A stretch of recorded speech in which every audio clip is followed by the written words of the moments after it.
So the idea that I've put thought into this is perhaps an optimistic one, but as you might imagine, you've been a topic of conversation on this campus a lot in the past week or so, certainly among a lot of us who discuss politics. And one of the things that sort of united people who like and dislike a lot of your ideas is that we appreciate your defense of free speech, and we appreciate you coming here to talk about it with us. But one of the things I thought was really interesting is Professor Van Dyke addressed the distinction between you and Jonathan Haidt. And you mentioned this as sort of a temperamental one. And I think, I'm sure that's true to some extent, but I noticed you've made a lot of more sort of substantively inflammatory claims. Like in the course of this lecture, you called the authors of Facebook posts demons and totalitarians. In past events, you've called them things like neo-Marxists, cultural Marxists. You've called them, I believe, a fifth column that is committing treason against the West. And it seems to me this is more than temperamental. This is a substantive difference. And it's a substantive difference, yes. And another thing you've done is that, unlike Haidt, you have a more sort of comprehensive political program. You've talked a lot in defense of traditional hierarchies, both of gender, of class, so on, though emphatically not of race. And so it seems that... I haven't talked about defense of traditional hierarchies in terms of gender and class. That's not true.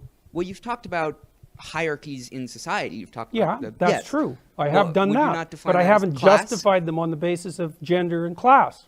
Whatever the two categories. You talk not about, okay. That's an important distinction. Okay, but you defend hierarchies in society in a way that... You talk a lot about the Pareto distribution, yes? That doesn't mean I defend it. Well, okay. Okay. Yes.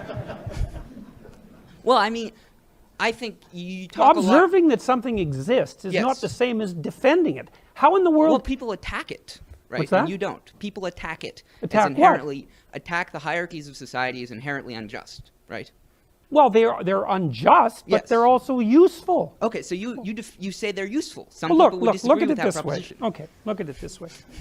You obviously think that it's worthwhile to stand up and ask a question. Yes. So you think that standing up and asking a question is better than not standing up and asking a question. Yes. Okay, that's a hierarchy of values. Yes. Okay, without the hierarchy of values, you couldn't act. Of course. No, not of course. Well, wait. It's partly why I'm defending the hierarchy. Without a hierarchy, there's no impetus to act. Hierarchy, right? What's that? There is a hierarchy in society, right? No, there's multiple hierarchies in society. Okay, there are multiple hierarchies in society, right? Yes. And you say that they are based in, you invoke the lobster, right? That they are based in nature.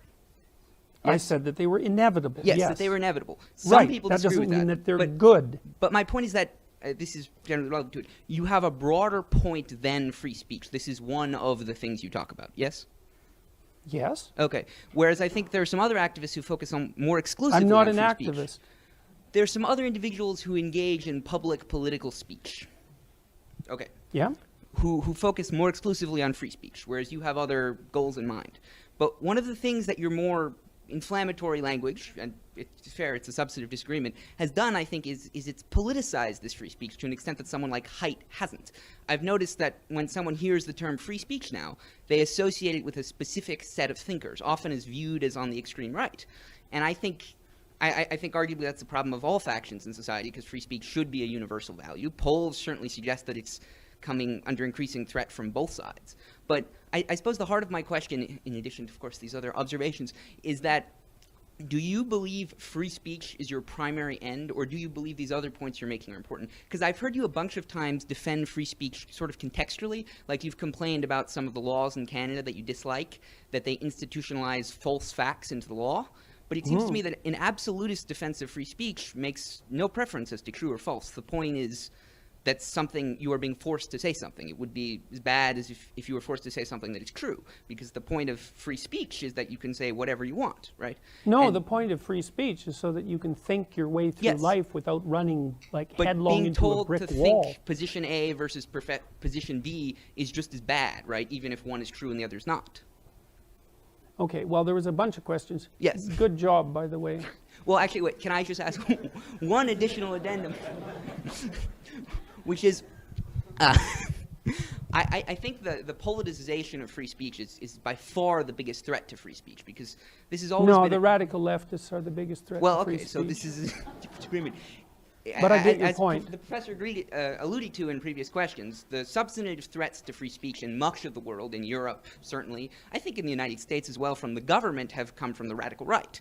And I think it's fair to say that on the specific narrow subset of certain departments on liberal arts colleges, it's fair to say a threat comes from the left, though its scope is in dispute. But my question is, do you think that the way you talk about free speech, the way you link it to specific issues, the way you use inflammatory language, and the way you seem to defend a specific set of free speech, there are certainly plenty of instances of free speech attacked on the other side that you don't mention as much. Do you think you risk politicizing this? Because it seems to me yes. that, okay, and do you not think that's a far greater threat? Because, for example, the NRA, the NRA is a group in the United States that defends guns rights, right? Okay, hold it. We need a question. Yes. Okay. I mean, like I said, you're doing fine, but it's just too much. Like, I can't keep it straight. Do you think that your behavior risks politicizing it, and do you think that politicization is justified? I think my behavior risks politicizing it, yes. I would rather it not be politicized, and I'm doing what I can to manage that risk. However, it's become political in my country because the government implemented compelled speech legislation. So I wasn't complaining about that before it became political. Now, there is a time, even when you're detached in some sense from the political realm, that you can't be detached anymore. Well, I'm not happy with the fact that this has become politicized.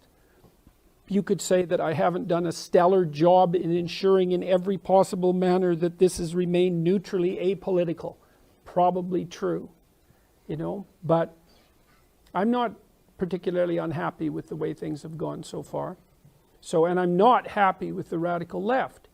And so if they're irritated at me, so much the better, as far as I'm concerned. So have I conducted myself perfectly? It's like, undoubtedly no.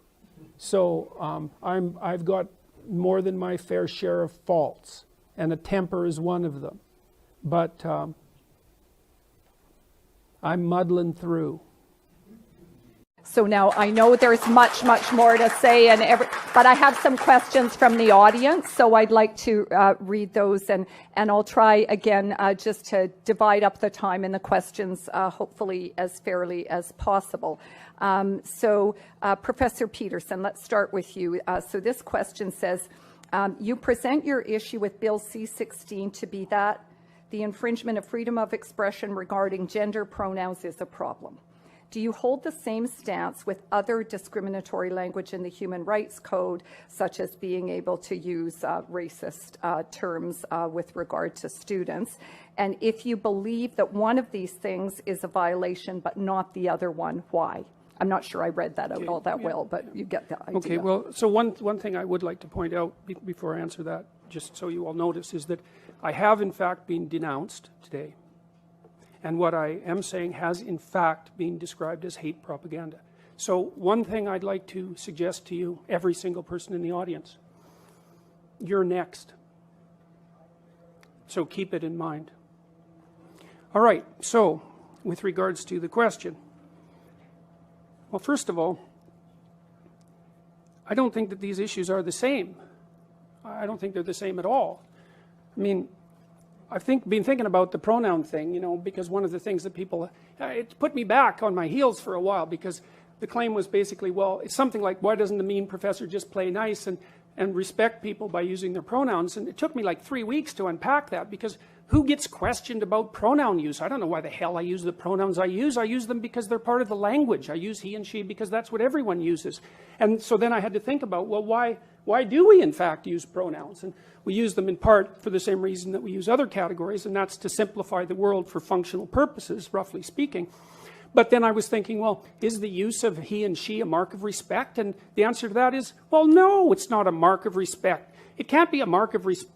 What you call 4 billion people can't be a mark of respect, right? It's a mark of basic categorization. And so then the claim comes up, well, if someone wants you to use a particular pronoun, then you're disrespecting them if you don't. It's like, okay, let's think that through a bit. Well, that assumes that when I'm using he or she for people in normal parlance, that I'm actually indicating my respect for them. And that's not true. It's like if I don't know you, I classify you generically, and basically I classify you in terms of how you present yourself publicly. I suppose that's your gender expression. And then I nail you with whatever pronoun seems to fit. It has nothing to do with respect. And besides that, you bloody well don't get to demand my respect. Why should you? You know, I mean, it's not like I respect everyone. That's a foolish thing to do. You respect people who are respectable. You know, you make value distinctions between people, and that doesn't mean you illegally discriminate against them. Those aren't the same thing. But I'm all for value judgments. If you don't buy value judgments, then why bother learning anything? Why bother doing anything? Why go from one point in your life to another if the next point isn't better in some manner? So don't tell me that I'm not respecting people when I don't use their gendered pronouns. And the other thing is, I don't buy this whole idea that the people who are putting this legislation forward are valid representatives of the trans community. That's what they say they are. We have mechanisms for deciding whether someone's a valid representative of a community, and that generally involves democratic voting. I've received at least 20 letters from transsexual people who are on my side, and by the way, 0 from others, believe it or not, who are perfectly happy with the idea of gendered pronouns. It's just they want to be the other one. Now, you can have a discussion about that, and there's lots of things to be said about it, but the idea that this community that's coming out and demanding these rights is somehow representative of this homogenous, oppressed minority, I think is rubbish. Well, that leads us to our next question.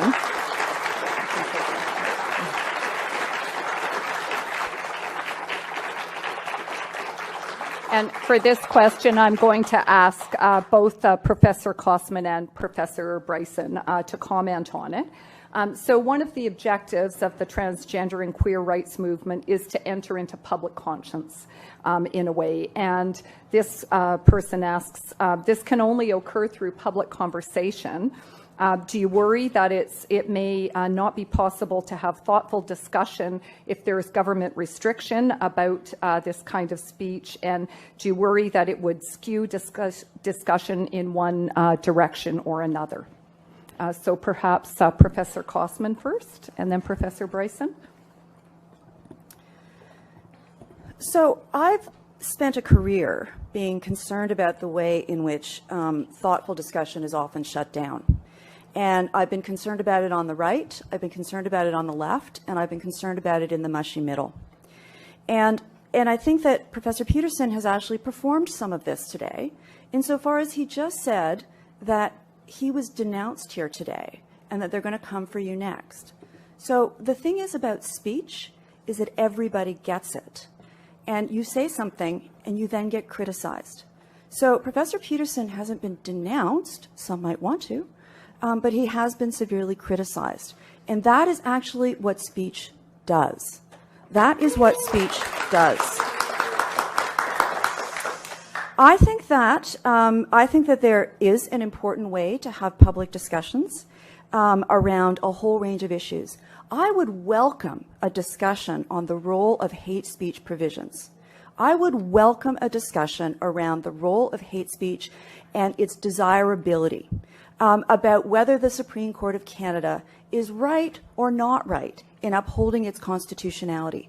But I would like to have that debate with someone who is knowledgeable about the law.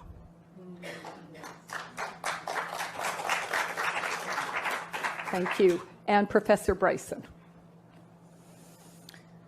One of the big questions that I had to deal with in considering whether or not to accept the very generous offer, invitation of the University of Toronto to come here today would be the impact of this event on trans and gender non-binary people, specifically at the University of Toronto and much more generally. And so, whereas I would say that I recognize practices of peer review, and practices of peer review are not denouncement. Practices of peer review are practices that we utilize to make assessments about knowledge claims, whereas I would fully appreciate being able to enter into a discussion about gender and gender identity and issues around trans culture as a means of practicing peer review. I think the difficulty that we've had, and we've managed to reproduce this difficulty here today, characterized just now by Dr. Peterson as simplifying the world for functional purposes. Simplifying the world for functional purposes is not what I recognize to be academic practice. This is not how we relate to knowledge. And so I think that there's a concern when we don't subject claims that are being made as knowledge claims by people who carry titles at great Canadian universities, when we don't treat those knowledge claims in the same way that we would in any other field. And when they're knowledge claims made about members of minority groups, embattled, vulnerable, marginalized members of minority groups, then I think that we all need to be very concerned about how it is that we're changing what we think we do in the university, which is supposed to be about the advancement of knowledge and excellence. Thank you.